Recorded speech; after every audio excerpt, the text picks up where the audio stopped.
अस्सलाम वालेकुम दोस्तों, कैसे हैं दोस्तों। बिजनेस एंड टेक्निकल इंग्लिश में मैं आप सब लोगों को खुश आमदीद कहता हूं। तो दोस्तों, आज की वीडियो में हम डिस्कस करेंगे 7 C's ऑफ कम्युनिकेशन। ठीक है।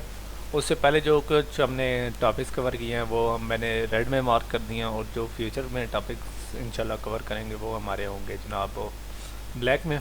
ठीक है। तो बगैर कोई टाइम ज़ाया किया आज का टॉपिक यानी 7 C's ऑफ कम्युनिकेशन जो कि मैंने ब्लू में मार्क किया है वो कवर करेंगे। ठीक है। तो 7 C's क्या होते हैं, 7 करेक्टरिस्टिक होती हैं। ठीक है। इफेक्टिव कम्युनिकेशन, किसी भी कम्युनिकेशन को इफेक्टिव बनाने के लिए 7 कम्युनिकेशन 7 करेक्टरिस्टिक होती हैं जिनकी मदद से हम अपनी कम्युनिकेशन को, जो कि रिटर्न हो या ऑरल हो, उसको हम लोग कर सकते हैं, इफेक्टिव बना सकते हैं। वो 7 कौन से हम तो उनको मैं जल्दी जल्दी नाम ले लेता हूँ, फिर उनके बाद वन बाय वन को कवर करता हूँ। पहली है कंप्लीटनेस, दूसरी है कंसाइजनेस, तीसरी है consideration, number 4 concreteness, number 5 clarity, number 6 courtesy, number 7 correctness. ठीक है। तो सबसे पहले हम फर्स्ट की तरफ जाते हैं यानी कंप्लीटनेस की तरफ। कंप्लीटनेस जैसा कि नाम से पता है कि किसी चीज़ का कंप्लीट होने को कंप्लीटनेस कहते हैं। ठीक है। एक ऐसी डॉक्यूमेंट जो कि तमाम फैक्ट्स फिगर जो कि रीडर को या लिसनर को चाहिए। ठीक है। अगर आपको एग्जाम में अगर कंप्लीटनेस की नहीं समझ आ रही तो उसका तरीक़ाकार ये है कि आपने अपने पूरा माइक्रोसॉफ्ट वर्ड खोलना है जो कि आपको प्रोवाइडेड होगा। ठीक है। ठीक है। उसको खोलेंगे तो उसके अंदर जाकर आप कंप्लीटनेस लिखेंगे। ठीक है। जैसा कि मैंने आपको सेकंड वीडियो में बताया था इस कोर्स की। ठीक है। तो कंप्लीटनेस में जाएंगे और उसके सिनोनिम में आपको होलनेस, फुलनेस या एक्सटेंसिवनेस, ठीक है, और कंप्रिहेंसिवनेस या इंक्लूसिवनेस वगैरह वगैरह जो भी हैं वो आपको शो हो जाएंगे। तो कंप्लीटनेस का जो हमारा मतलब है वो ये है कि कोई ऐसी डॉक्यूमेंट जिसमें तमाम यूज़र की ज़रूरियात पूरी हो रही हैं, जो कि यूज़र को फैक्ट चाहिए या यूज़र की डिमांड है या यूज़र को हम समझते हैं कि यूज़र के लिए यूज़फुल होंगे, वो आप प्रोवाइड करने चाहिए। ठीक है। उसकी गाइड्स क्या है, गाइडलाइंस मैं आप लोगों को बता देता हूँ कि तमाम नेसेसरी इन्फॉर्मेशन है। ठीक है। यूज़र के जहन में अगर कोई क्वेश्चन आते हैं या अगर उसने पहले से कोई क्वेश्चन रेज किए हैं तो उनका आंसर दें। और अगर आप समझते हैं कि कुछ जो उसकी रिक्वायरमेंट है उससे एक्स्ट्रा देना तो दे दें, लेकिन बहुत ज़्यादा ना दें। ठीक है। क्योंकि इंफॉर्मेशन एक टूल है। ठीक है। और आजकल की जंगें इंफॉर्मेशन पर ही लड़ी जाती हैं, तो आपने देखना है कि किसको कितनी इन्फॉर्मेशन देनी है। ठीक है। तो कंप्लीटनेस से मुराद ये हुआ कि हमारी डॉक्यूमेंट कंप्लीट है। उसके बाद दूसरा सी है कंसाइजनेस। कंसाइजनेस का पहले मैं आप लोगों को माइक्रोसॉफ्ट वर्ड में एक मतलब दिखा देता हूँ।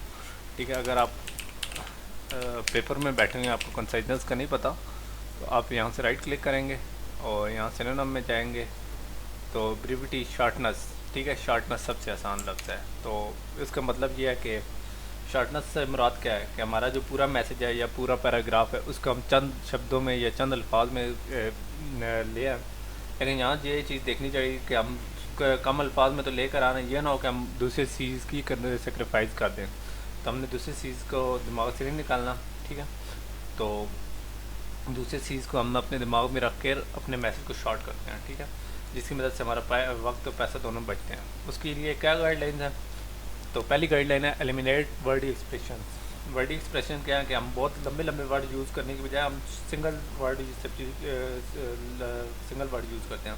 मतलब एट दिस टाइम की बजाय हम यूज़ करते थे now, in short amount of time की बजाय हम यूज़ कर लेते हैं सून, या इस तरीके से हम बड़ी बड़ी लाइनों की बजाय हम शॉर्ट से अल्फाज यूज़ करते हैं। उसके अलावा जो दूसरी चीज़ ये है कि हम लोग इस तरह करते हैं कि कोई गैर ज़रूरी जो एक्सप्रेशन हैं या जो चीज़ें हमने ऐड की हैं उनको रिमूव करते हैं।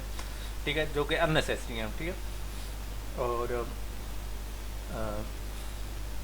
जो हमने वर्डी कन्वेंशनल स्टेटमेंट्स हैं उनको हम कंसाइज वन या छोटी छोटी स्टेटमेंट से रिप्लेस कर देते हैं।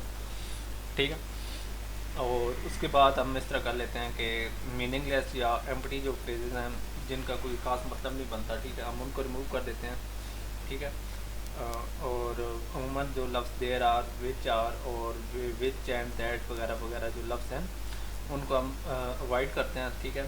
ताकि हमारे जो कंसाइजनेस है वो मेंटेन हो सके। उसके बाद हम अननेसेसरी जो प्रपोजिशंस हम इंग्लिश की यूज़ करते हैं उनको करते हैं, रिमूव कर देते हैं। उसके साथ पैसिव वॉइस को हमारी कोशिश होती है कि कम से कम इस्तेमाल करें। ठीक है।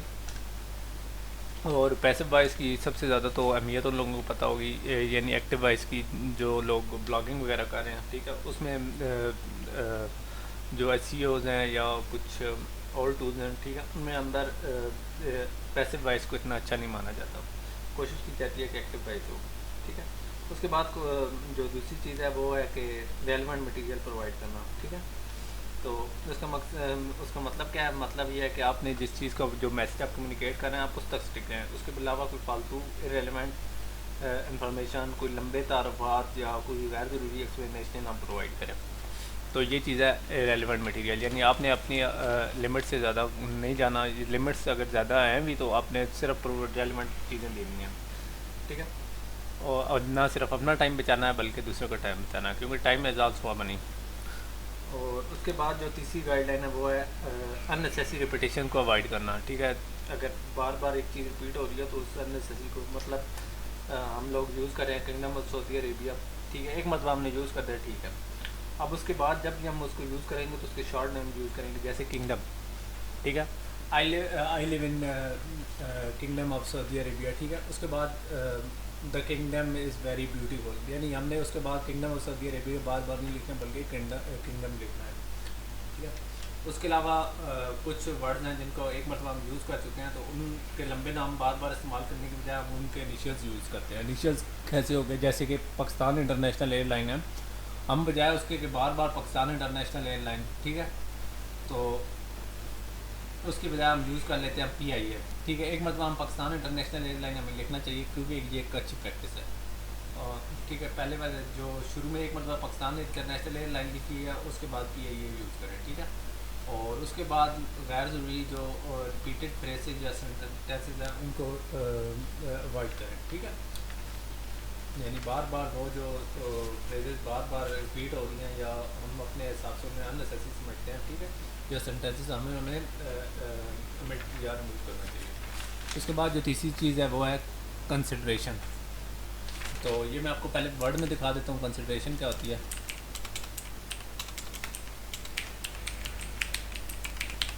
ठीक है।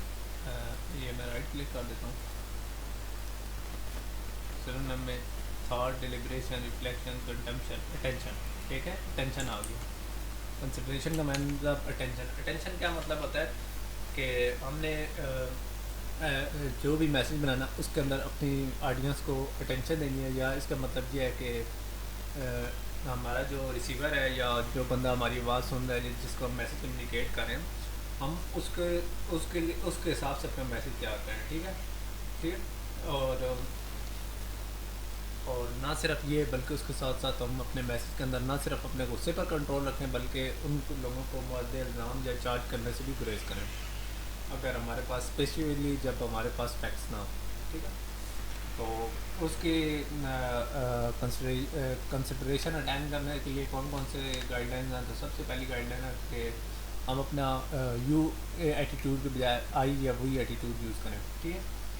और आई और यू एटीट्यूड, आई और वी एटीट्यूड के बारे में मैं आप लोगों को थोड़ा सा बता देता हूँ।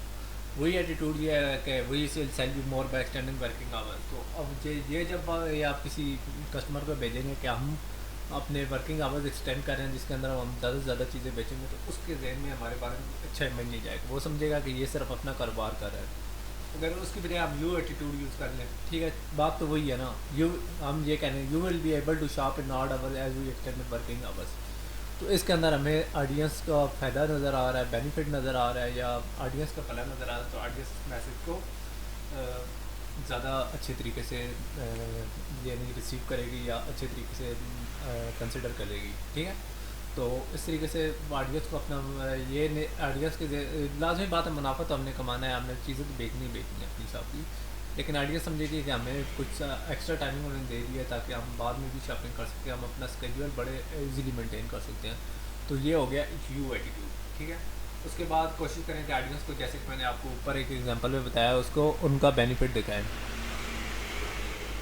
बेनिफिट यही हो सकता है कि आप बाद में कम्युनिकेशन बाद में आप कर सकते हैं, शॉपिंग कर सकते हैं, आपको कोई ऑफ़र वगैरह दे सकते हैं, या कोई बेनिफिट उनका शो करें जिसमें ऑडियंस का इंटरेस्ट पैदा हो। जब आप बेनिफिट शो करेंगे तो उसका उस मैसेज में इंटरेस्ट पैदा होगा, ठीक है, और आपके मैसेज को बहुत बड़ा लेगा। उसके बाद आप कोशिश करेंगे पॉजिटिव या प्लीजेंट फैक्ट या अच्छे फैक्ट्स हैं उन पर आपको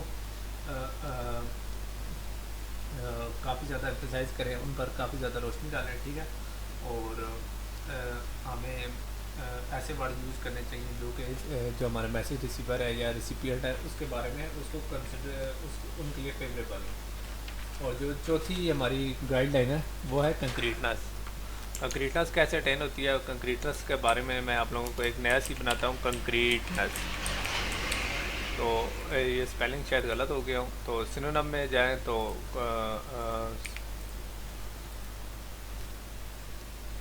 कंक्रीट का मतलब होता है मैसिव कंसंट्रेशन, ठीक है। ये जो हमारा थिकनेस, कम्पैक्टनेस, कम्पैक्ट मैसेज हो, मैसिव कंसंट्रेशन मैसेज हो, मैसिव हो या मास वाला हो या कुछ इस तरीके का कंसंट्रेशन, यानी हम कंक्रीटन में अपनी कंसंट्रेशन करते हैं, ठीक है। हम अपने मैसेज पर ज़्यादा ध्यान देते हैं कंक्रीटनेस में, या अपने मैसेज को कंक्रीट बनाते हैं बजाय इसकी कि फजूल की इधर उधर की बातें या जनरल बातें करें, ठीक है।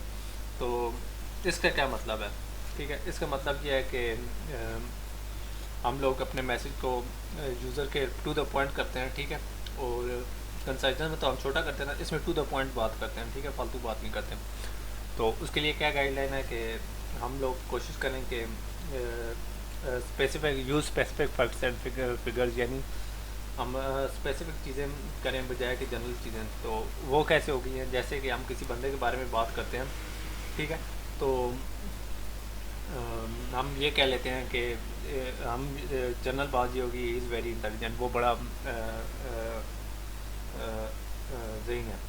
लेकिन कंक्रीट या प्रिसाइज ये हो गया कि उसका हेज़ आई क्यू इज़ 140, तो ये कंक्रीट या प्रिसाइज चीज़ हो गया। तो ये हमारा हो गया स्पेसिफिक फैक्ट्स एंड फिगर, यानी हम जहाँ भी पॉसिबल हो हम एग्जैक्ट प्रिसाइज स्टेटमेंट या फिगर जनरल वर्ड्स की बजाय यूज़ करें। दूसरी चीज़ है कि हम अपना वर्ड में एक्शन डालें, ठीक है। तो वर्ड में एक्शन कैसे डालते हैं, तो सबसे पहले तो ये चीज़ है कि कोशिश करें कि ज़्यादा से ज़्यादा एक्टिव वॉइस यूज़ करें, पैसिव वॉइस कम से कम इस्तेमाल करें, ठीक है। जहाँ भी कोशिश हो हम अपने मैसेज में एक्टिव वॉइस यूज़ करके, एक्टिव वर्ड यूज़ करके अपने सेंटेंसेस को कंसाइज, पर्सनल और स्पेसिफिक बना सकते हैं, ठीक है। और इसके अलावा हम कोशिश करें कि हम अपने जो वर्ड्स हैं उनके अंदर एक्शन डालें, ना कि हम अपने नाउन्स के अंदर, ठीक है, ठीक है। तो उसका मकसद क्या होता है, उसका मकसद ये होता है कि हम शख्सियात की बजाय कामों पर फोकस करते हैं, ठीक है। यानी हम जो काम कर रहे हैं या जो टास्क हम असाइन कर रहे हैं या कर रहे हैं, जो इस्तेमाल परफॉर्म कर रहे हैं, उनको प्रमोनेट करें, ना कि उन लोगों को प्रमोनेट करें जो कि ये ड्यूटीज़ कर रहे हैं, ठीक है। उनको इनक्रेज करना हमारा काम है, उनको रिवार्ड करना हमारा काम है, लेकिन हमारा कम्युनिकेशन में कोशिश होनी चाहिए कि जो काम वो है उसको हम अप्रिशिएट करें। उसकी वजह ये है कि इंसान जॉब्स वगैरह छोड़ जाते हैं, लेकिन काम वगैरह हमने फिर भी करना है। बिज़नेस अगर हम इन चीज़ों पर थोड़ा सा करेंगे, लोगों की बजाय हम अपने एक्शंस पर या अपने जो काम है उनके ऊपर उनको हम करेंगे, तो वो इंशाल्लाह वक्त के साथ साथ मैच्योर होते जाएंगे, ठीक है। और उसके बाद है choose vivid and image building words, ठीक है। हमें चाहिए कि हम अपने मैसेज को फोर्सफुल बनाएं, डीप बनाएं, स्पेसिफिक बनाएं। वो कैसे करेंगे कि हम कंपैरिजन करके सेंसरी अपील्स या फिगरेटिव या लैंग्वेज को इस्तेमाल करके, ठीक है, फिगरेटिव लैंग्वेज या कंक्रीट नाउन या वेल चूजन ऑब्जेक्टिव वगैरह यूज़ करके हम अपने इमेज बिल्डिंग वर्ड्स यूज़ कर सकते हैं, ठीक है। तो ये होगी कंक्रीटनेस। उसके बाद आ गई है क्लैरिटी। क्लैरिटी क्या होती है कि हमारा मैसेज में क्लियरेंस आए, तो वो मैं आप लोगों को पहले दिखा देता हूँ क्लैरिटी क्या होती है, ताकि अगर आप लोगों ने को एग्ज़ाम में ये चीज़ आ जाती है तो आप लोग इस चीज़ को थोड़ा सा, ये मैंने क्लैरिटी टाइप कर दिया था, ठीक है। मैं इसके अंदर कुछ फॉन्ट वगैरह चेंज कर लेता हूँ, ठीक है। क्लैरिटी के साथ राइट क्लिक किया तो सिनोनिम में आया गया क्लियरनेस, सिंपलिसिटी यानी सादगी, प्रिसीजन, ठीक है। तो क्लैरिटी से मुराद ये है कि हमारा मैसेज हम क्लियरली किसी तक फॉरवर्ड करें या किसी को मुहैया भेजें, ठीक है।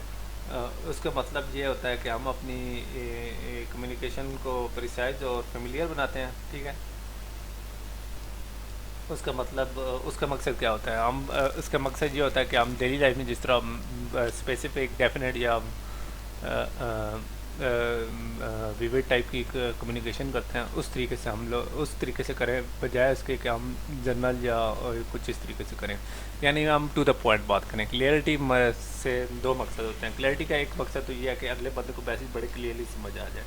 वो क्लियरिटी कैसे होती है वो मैं आप लोगों को पहले कुछ एग्जांपल दे देता हूँ, यानी गाइडलाइंस दे देता हूँ। तो पहली गाइडलाइन में आप लोगों को ये चीज़ बड़ी क्लियरली समझ आएगी। Choose precise concrete and familiar words.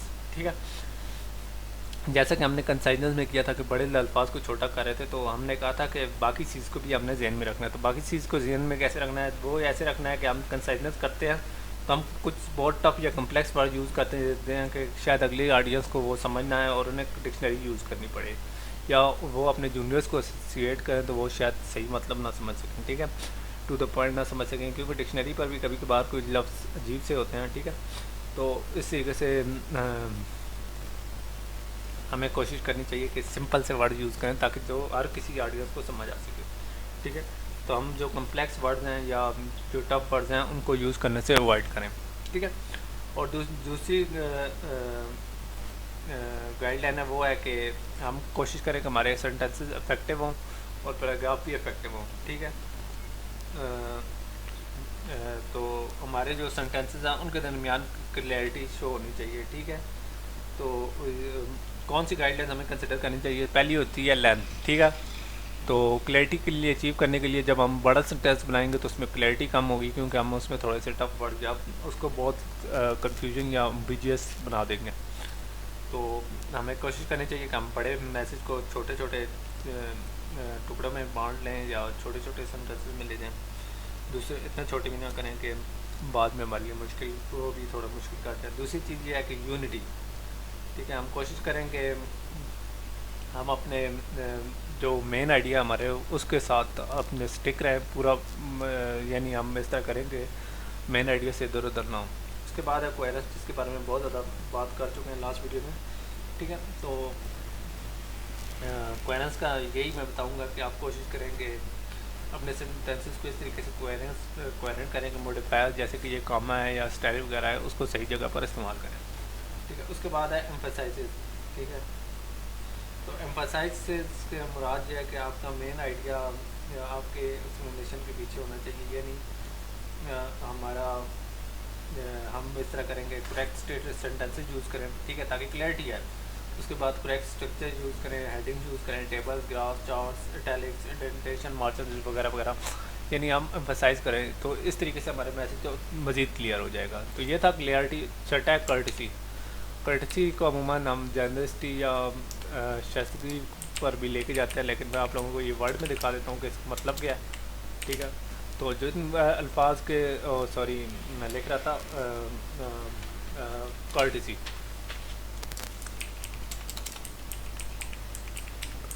ठीक है, तो उसके सिनोनिम है पोलाइटनेस। ठीक है, शाइस्तगी। ठीक है, कर्टियसनेस, कंसिडरेशन, सिविलिटी। ठीक है, तो इसका मतलब ये है कि शाइस्तगी वगैरह, यानी जब भी आपके मैसेज लिखे तो उसमें सिंसियर यू एटीट्यूड इस्तेमाल करें, जो कि हमारे मेन कोर्स का मेन ऑब्जेक्टिव है। ठीक है, तो आप कहते होगे कि मैं अपने मैसेज में प्लीज़ और थैंक यू तो कोई यूज़ करता हूँ, तो ये काफ़ी नहीं होते। उसके अलावा सोशली एक्सेप्टेड मैनर, पोलाइटनेस और अवेयरनेस, रीडर्स की जज्बात की अवेयरनेस हमें होनी चाहिए कि हम वो कोई ऐसे अल्फाज यूज़ करें जिनसे यूज़र की फीलिंग का हार्ट हो जाए। ठीक है, तो उसके लिए हमारा जनाब क्या गाइडलाइन है। पहली है कि हमें जो भी मैसेज लिखें उसको सिंसियरली लिखें, टैक्टफुली यानी डिप्लोमेटिकली, जो कि करें जैसे कि यूट्यूबर वगैरह हम करते हैं कि यार काइंडली हमारा चैनल सब्सक्राइब कर लें, तो ये हमारा एक टैक्टफुली यूज़ कर रहे होते हैं या सिंसियर एटीट्यूड होता है। ठीक है, ठीक है, तो जो आपका मैसेज है उसमें भी यही चीज़ होनी चाहिए। उसके बाद जो दूसरा पॉइंट है वो है थॉटफुलनेस एंड अप्रिसिएशन। ठीक है, हमें सिर्फ अपने बिजनेस के लिए गुडविल नहीं पैदा करनी चाहिए, बल्कि हमें इस तरह करना चाहिए कि जब भी किसी की तारीफ़ करें तो हमें उसमें सखावत का मुजाहरा करना चाहिए, कंजूसी नहीं करनी चाहिए। ठीक है, यानी हम इस तरह करें कि जब भी तारीफ़ करें खुले दिल से करें, ना कि कंजूसी करें। ये एक बहुत अच्छी यानी एट्रीब्यूट है जो कि हमें होना चाहिए। उसके बाद है use expression that show respect. हमें ऐसे एक्सप्रेशन यूज़ करने चाहिए जो कि रिस्पेक्ट शो करते हैं, यानी हमें ऐसे इरिटेटिंग एक्सप्रेशन नहीं यूज़ करनी चाहिए जिनसे लोग इरिटेट हो जाए। और उसके बाद हमें कोशिश करनी चाहिए कि हम ऐसा मजाक ना करें, हम कोशिश करें कम से कम मजाक करें या मजाक ही ना करें, क्योंकि कुछ लोगों का सेंस ऑफ ह्यूमर डिफरेंट होता है, ठीक है। वो हमारा मजाक हो, शायद वो अगला थोड़ा सा उस पर उसको माइंड कर रहा हो।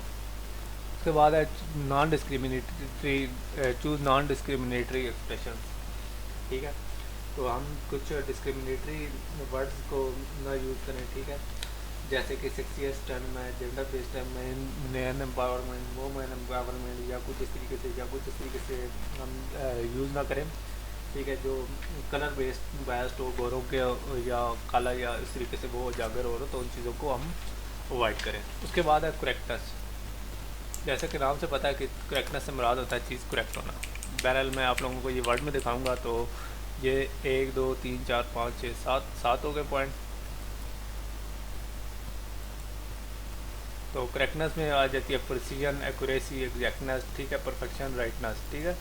तो इसका क्या मकसद होता है वो मैं आपको बाद में बताऊंगा, ठीक है। पहले है कंप्लीटनेस, ठीक है, और ये सारे एक मतलब मैं आपको कर देता हूँ कि 7 पूरे हो गए, ठीक है, 7 पूरे हो गए।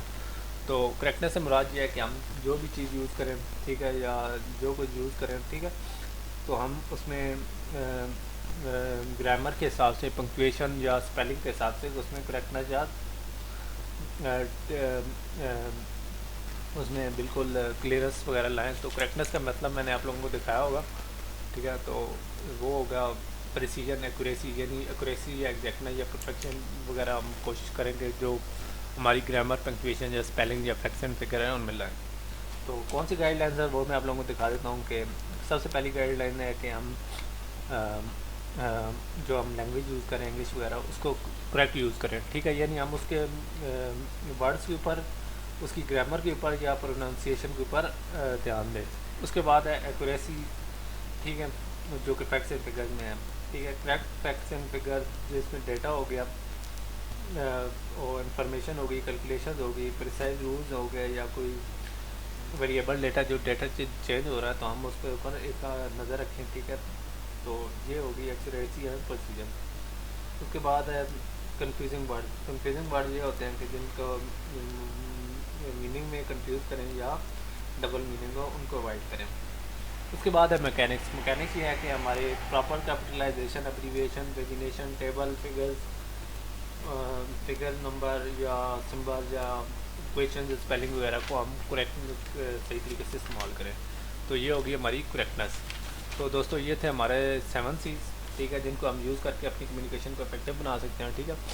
तो उम्मीद है आप लोगों को ये वीडियो पसंद आई होगी। तो 7 C's को आप माइक्रोसॉफ्ट वर्ड पर थोड़ी सी प्रैक्टिस करें, जैसे कि मैंने आप लोगों को बताया था।